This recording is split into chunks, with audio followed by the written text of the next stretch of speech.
Kisah Sang Penakluk. Jika sahabat menyukai cerita ini jangan lupa like, komen dan share. Terima kasih.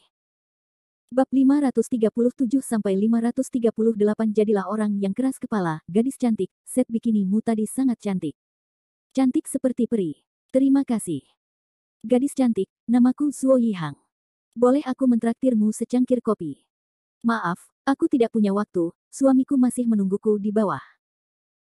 Di lantai 2, Mia Fang yang baru saja selesai berganti pakaian berbalik dan bertemu dengan seorang sosok asing berambut ungu. Orang itu memuji Mia Fang dan juga memujinya. Namun, dari awal hingga akhir, Mia Fang tampak menolak, seolah-olah dia tidak berniat untuk memulai percakapan. Dia segera berbalik dan turun untuk mencari Kevin Ye. Hanya pria berambut ungu yang tersisa dengan tangannya di pagar, mendesah pada dirinya sendiri. Hehe, aku tidak menyangka bahwa pejuang legendaris, yang tidak pernah gagal sebelumnya, akan memiliki saudara perempuan yang bahkan tidak dapat kukalahkan sekalipun di dunia. Sungguh lucu. Zuo Yihang bersandar malas di tangga, matanya yang lembut membawa jejak kesedihan. Dia tersenyum lembut dan berkata, aku tidak menyangka akan melihat mawar berduri, tapi ini juga bagus, kalau tidak, akan terlalu membosankan. Zuo Yihang menoleh ke Feng Niang dan bertanya, aku tidak punya harapan saat ini, tapi bagaimana denganmu? Kapan kamu akan bergerak? Feng Niang mencibir, aku bukan kamu. Omong kosong apa yang kamu bicarakan? Saya bekerja secepat kilat, jadi saya suka menjadi tangguh. Tubuh Zuo Yihang bergetar, dan dia merasakan aliran udara dingin bergulung dari titik akupuntur Yongkuan di bawah kakinya. Setelah merapikan pakaiannya, Mia Fang bergegas turun. Pada saat yang sama, Kevin Ye telah menyelesaikan akun di lantai bawah. Meskipun mereka telah menemui beberapa masalah, siapa yang tidak akan berbisnis akhir-akhir ini? 1 juta yuan sepadan dengan itu. Melihat Mia Fang turun, Kevin Ye tersenyum, memegang tangan Mia Fang, dan perlahan meninggalkan toko pakaian renang.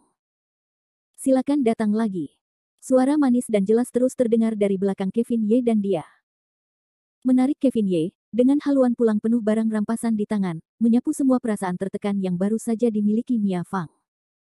Tanpa sadar menyentuh perutnya yang rata yang sudah bergemuruh keras, Mia Fang sekali lagi memanjakan Kevin Ye dengan berkata, suamiku, aku lapar. Kevin Ye tersenyum penuh kasih, jika kamu lapar, ayo makan. Ada banyak makanan di pusat perbelanjaan ini, mari kita pilih salah satu dari mereka. Ayo makan sampai kenyang, baru kita pulang. Mia Fang tertawa dan menempel erat pada lengan Kevin Ye. Dari kejauhan, sepertinya dia sangat dekat dengan Kevin Ye. Mia Fang yang sedang bersenang-senang kembali mendecakkan hidungnya dan berkata, tapi aku ingin makan makanan yang kau buat. Setelah mengatakan itu, Mia Fang cemberut dan berkata, ngomong-ngomong, ini salahmu. Aku memasak hidangan yang sangat lezat hari itu, tapi aku belum makan makanan lengkap selama beberapa hari terakhir. Saat dia memikirkannya, perut Mia Fang mulai keroncongan lagi. Si cantik sekolah Fang menatap Kevin Ye dengan ekspresi canggung. Kevin Ye tertawa jahat. Hehe. Itu berarti kau harus mengawasiku lebih ketat di masa depan, atau jika aku kabur suatu hari nanti, kau tidak akan bisa makan sampai kenyang. Kau berani. Kemanapun kau pergi, aku akan menyusulmu. Aku akan benar-benar mengejarmu selama sisa hidupku. Saat dia berbicara, Mia Fang tiba-tiba mengubah nadanya, tidak di kehidupan ini. Di kehidupan selanjutnya, 8 kehidupan berikutnya, jangan pernah berpikir untuk melarikan diri dari genggamanku. Kevin Ye tidak dapat menahan tawa ketika melihat penampilan Mia Fang yang imut dan ceria. Ia teringat dengan adegan saat pertama kali bertemu Mia Fang. Saat itu, Mia Fang adalah wanita cantik yang dingin. Namun sekarang, Mia Fang tampak telah menjadi orang yang sama sekali berbeda di hadapan Kevin Ye. Ia begitu imut dan manis seperti gadis tetangga. Mungkin inilah kekuatan cinta, gumam Kevin Ye dengan perasaan senang di dalam hatinya. Tentu saja, sepasang kekasih itu tidak punya waktu lama untuk saling mendengarkan. Mereka bahkan belum meninggalkan pintu masuk mal sebelum sesuatu yang aneh terjadi. Di hadapan Kevin Ye dan Mia Fang, 3 atau 4 orang berseragam polisi mengelilingi Kevin Ye dan Mia Fang. Di tengah-tengah kelompok orang itu, ada orang lain yang berdiri dengan sangat mengherankan. Ia adalah wanita yang sombong dan lembut yang sebelumnya ditelanjangi oleh Kevin Ye dengan lapisan terakhir pakaiannya yang memalukan, Nyonya Luo. Nyonya Luo ini pakaiannya dirobek-robek oleh Kevin Ye di lantai 2 toko pakaian renang. Seperti seekor babi yang ringan, dia melarikan diri di depan semua orang. Dalam sekejap mata, dia muncul lagi. Setelah mengenakan pakaiannya, dia tampak telah menjadi orang yang sama sekali berbeda. Sikap mendominasi itu telah kembali. Mengangkat kepalanya yang sombong, Nyonya Luo secara terbuka berdiri di depan Kevin Ye dan Mia Fang. Dengan kekuatan polisi, wanita kejam ini melompat sekali lagi, seperti ayam jantan yang akan bertarung. Mia Fang yang baru saja pulih dari suasana hatinya yang baik menjadi tidak senang lagi saat dia menundukkan kepalanya dan bergumam pada dirinya sendiri, mengapa dia lagi, ini sangat menyebalkan. Nyonya Luo, apakah Anda menuduh polisi menyuruh kedua orang ini melakukan serangan terhadap Anda? Polisi terkemuka bertanya dengan heran. Ya, kedua bajingan kecil ini. Merekalah yang menindasku. Aku perintahkan kalian untuk segera menangkap anjing dan anjing ini, kalau tidak aku akan membuatnya agar kalian tidak dapat menanggung akibatnya. Huff, kalian berdua bajingan kecil tidak tahu kedalaman langit dan bumi, beraninya kalian menyinggung perasaanku. Aku adalah dewa di Linhai ini. Jika kalian menyinggung perasaanku, aku akan membiarkan kalian menghabiskan sisa hidup kalian di penjara. Dasar bocah cantik terkutuk, aku akan memasukkan kalian ke dalam sel paling mengerikan di Linhai. Aku akan membuat bajingan-bajingan itu memukuli kalian setiap hari, membuat kalian memohon kematian, dan membuat kalian memohon kematian. Dan kalian, dasar jalang busuk, saat aku sampai di penjara, aku akan menemukan 10, tidak, 50 pemerkosa. Giliranmu setiap malam, giliranmu untuk mati. Kekasaran, kekotoran, kehinaan, hampir semua hal keluar dari mulut wanita jahat ini dan menjijikkan. Terhadap orang seperti ini, Kevin Ye sudah mencapai batas kesabarannya. Dia bahkan tidak ingin mengobrol dengannya, dan sepertinya sepatah kata pun dengannya akan menghina martabatnya. Terhadap apa yang disebut Kaisar Surgawi Linhai ini, Kevin Ye benar-benar masih bisa bergerak. Mengulurkan tangannya, Kevin Ye tidak menahan diri, dan langsung menamparkan Nyonya Luo dengan keras di depan sekelompok polisi. Dengan suara keras, tamparan Kevin Ye bahkan lebih keras dan menyeluruh daripada menamparnya 2 kali. Hanya dengan kekuatan tamparannya, dia membuat Nyonya Luo yang gila terbang. Dengan suara ledakan, tubuh si gendut kecil langsung menghantam lantai. Nyonya Luo sangat kesakitan sehingga dia menangis tanpa henti. Mia Fang berkata dengan dingin dari samping, layak untukmu. Sialan, apa-apaan ini? Polisi, kalian ini. Lihat. Memukul seseorang di depan mata semua orang, kalian mencoba membunuh mereka. Melihat betapa kuatnya Kevin Ye, Nyonya Luo segera mulai membuat keributan. Sekelompok polisi juga tercengang. Awalnya, mereka tidak percaya bahwa pemuda yang menawan dan terpelajar ini akan melakukan hal seperti itu. Namun, sekarang tampaknya mereka tidak punya pilihan selain mempercayainya. Bajingan kecil, kau benar-benar tidak masuk akal, berani memukul orang di depan kami, polisi. Siapa yang memberimu, bajingan kecil, keberanian? Sekelompok polisi segera marah, masing-masing dari mereka menyingsingkan lengan baju mereka siap untuk memberi Kevin Ye pelajaran. Namun, Kevin Ye tetap tidak tergerak dan mendengus, dari kantor polisi mana kau berasal, sebutkan namamu. Bocah nakal, kau benar-benar hebat. Kau bahkan berani membuat kami mendaftar. Jangan berpikir bahwa kau hebat hanya karena kau memiliki beberapa belalang yang mendukungmu. Laozi akan menangkapmu hari ini, dan sekarang kau dicurigai dengan sengaja menyakiti orang dan melakukan kekerasan seksual terhadap wanita di depan umum. Saat ini, bahkan jika dewa itu sendiri datang, dia tidak akan dapat menyelamatkanmu. Saudara-saudara, ayo kita pergi dan tangkap anak ini terlebih dahulu. Saat dia berbicara, sekelompok petugas polisi datang kepadanya. Namun, Mia Fang berteriak dengan tajam, mari kita lihat siapa yang berani. Oh, temperamen gadis kecil ini cukup baik. Bagaimana dengan ini, aku pikir kau masih harus membujuk pacarmu untuk ikut dengan kami. Kalau tidak, jika dia ada di sini, dia pasti akan sangat menderita. Rasa sakit di daging. Belum tentu, kan? Kevin Ye mencibir, setelah itu, dia menjadi sangat menawan. Sosoknya berkelebat, berubah menjadi seberkas cahaya panjang. Memaksa anakku untuk menyerang, sebelum pemimpin polisi itu bisa menyelesaikan kalimatnya, dia jatuh ke tanah dan berteriak kesakitan. Kevin Ye mencincang mereka seperti sayuran, dalam beberapa detik, 7 hingga 8 polisi tergeletak di tanah, tetapi Kevin Ye tidak membunuh mereka, dia hanya mematahkan kaki mereka. Iya, ibu, sakit, tanganku. Kepalaku. Berdiri di antara sekelompok orang, Kevin Ye melirik mereka dengan dingin dan tertawa, sekarang apakah kalian tahu apa yang disebut rasa sakit pada daging? Sambil mencengkeram lengan mereka yang sakit, para polisi mundur satu persatu, berharap mereka bisa menjauh dari iblis itu. Namun, beberapa dari mereka menunjuk Kevin Ye dan berteriak, "Dasar bocah nakal. Beraninya kau. Kau menyerang polisi, tahukah kau? Tetuamu pasti tidak akan membiarkanmu pergi.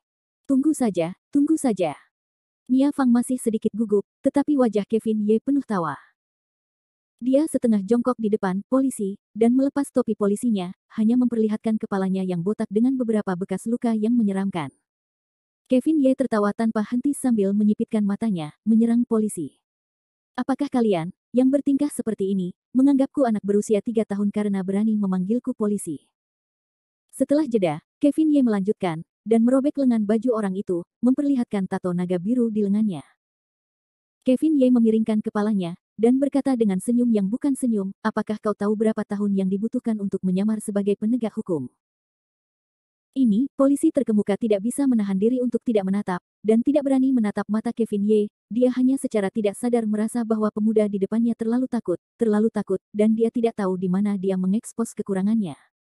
Kevin Ye memegang tangan Mia Fang dan perlahan melangkah maju. Tidak ada yang berani menghentikan mereka sampai mereka tepat di depan Nyonya Luo, yang tidak jauh dari sana. Melihat rencananya telah terbongkar, Nyonya Luo tidak dapat menahan diri untuk tidak menggerakkan tubuhnya karena takut. "Kau, apalagi yang ingin kau lakukan?" Kevin Ye hanya tertawa malu, lalu menggelengkan kepalanya dan mengucapkan 4 kata, "Lakukan yang terbaik." Kata-kata ini tidak ringan atau berat, tetapi jelas merupakan peringatan. Jika dia masih tidak tahu apa yang baik untuknya, Kevin Ye mungkin akan membunuhnya lain kali. Sayang sekali Nyonya Luo tidak menyadarinya. Melihat sosok Kevin Ye dan Mia Fang yang pergi, Nyonya Luo menggertakkan giginya dengan tatapan menyeramkan di matanya dan berkata dengan suara rendah, "Wanita jalang, sepasang wanita jalang. Aku bersumpah bahwa aku tidak akan membunuhmu."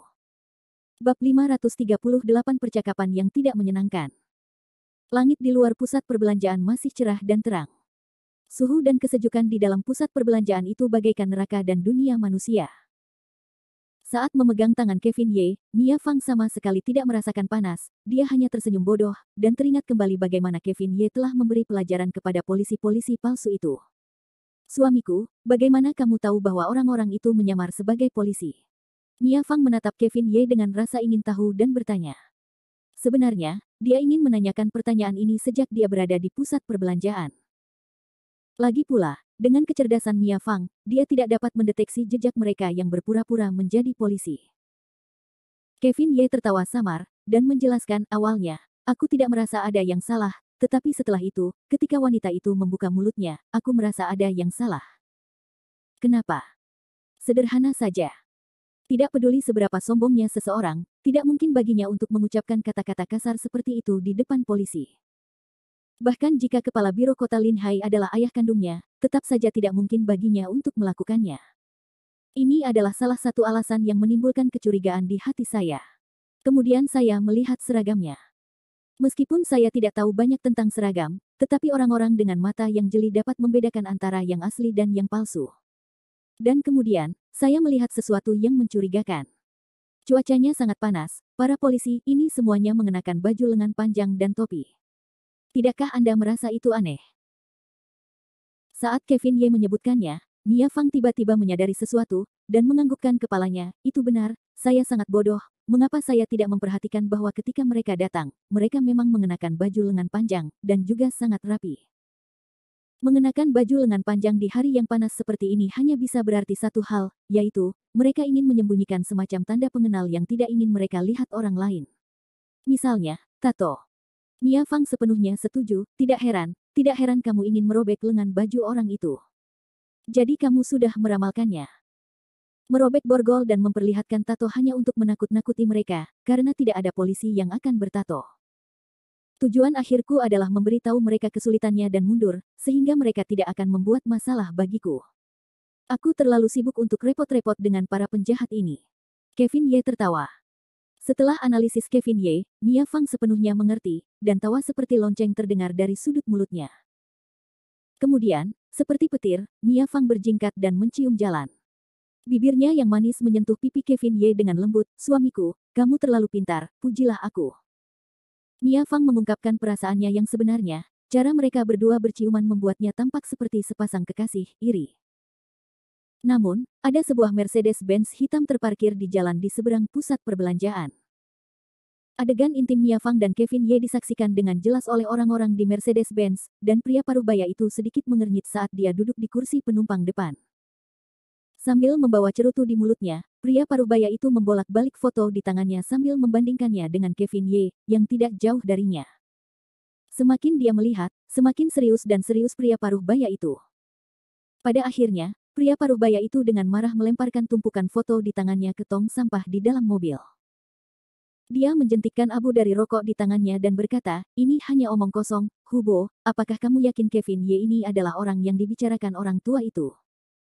Di bagian belakang mobil, seorang sosok pendek yang tampak seperti pengawal yang mengenakan setelan jas hitam mengangguk, "Bos, benar sekali, itu dia. Saya telah menyelidiki masalah Lin Hai selama beberapa hari ini, dan menemukan bahwa orang ini adalah yang paling dekat dengan lelaki tua itu. Selain itu, namanya juga Kevin Ye, jadi ini jelas bukan suatu kebetulan."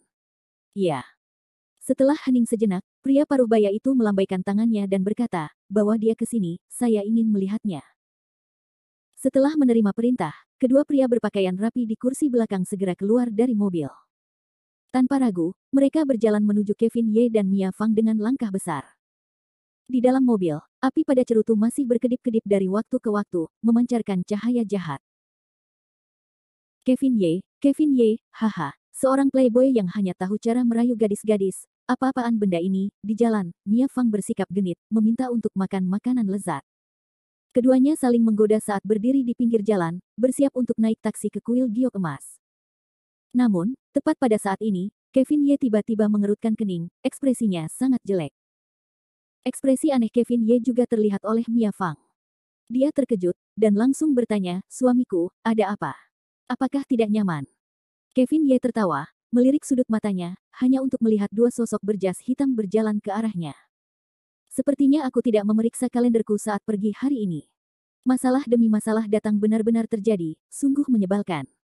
Tanpa menunggu Mia Fang menanyakan alasannya, kedua sosok hitam itu telah tiba di depan Kevin Ye.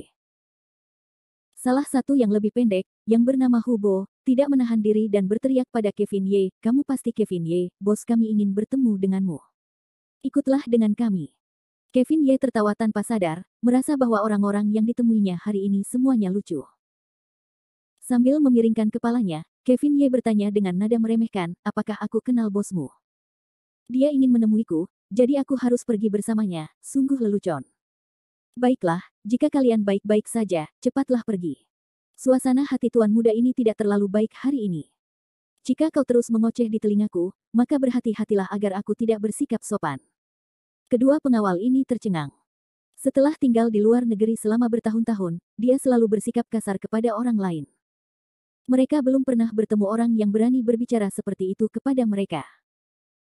Mereka berdua saling memandang, dan Hubo berbicara lagi, "Nak, beraninya kau bersikap kurang ajar. Bos kita adalah orang penting yang dapat mengguncang seluruh Wall Street dengan satu hentakan kakinya. Jika dia ingin bertemu denganmu, itu adalah kehormatanmu." Menghadapi ancaman yang begitu arogan dan mengancam, Kevin Ye malah tertawa alih-alih marah, "Apa-apaan? Kenapa kalian pikir kalian bisa mencari masalah denganku seperti ini? Belum lagi kalian berdua, kekuatan super tingkat rendah, bahkan mereka yang lebih tinggi dari kalian tidak berani berbicara seperti itu padaku. Sepertinya jika aku tidak menghajar kalian semua sampai kalian tidak tahu siapa ibu kalian, kalian semua benar-benar tidak tahu seberapa tingginya langit dan seberapa tebalnya bumi." Dengan itu, Kevin Ye hendak bergerak. Namun, Hubo dan Yue yang tidak punya niat untuk bertarung. Bagaimanapun, Yue yang memiliki hubungan yang baik dengan ayah bos, jika mereka menghajarnya, itu akan menjadi bencana. Paling-paling, itu hanya menakut-nakuti. Namun Kevin Ye tidak berpikir seperti itu, dia telah bertemu banyak orang yang tidak tahu malu di pasar, yang membuatnya marah, dan sekarang setelah dia bertemu sekelompok orang yang tidak tahu terima kasih, niat membunuh di tubuhnya mulai mendidih. Namun, saat kedua belah pihak sedang berselisih dan Kevin Ye bersiap untuk bertarung, sebuah suara datang dari tempat yang tidak terlalu jauh, "Berhenti." Suara ini sangat agung, dan juga membuat orang-orang merasa sangat hormat padanya. Ketika Hubo dan Yue San melihatnya, mereka segera menundukkan kepala dan berjalan dengan hormat, "Bos." Pada saat ini, Kevin Ye juga sangat tertarik pada orang ini.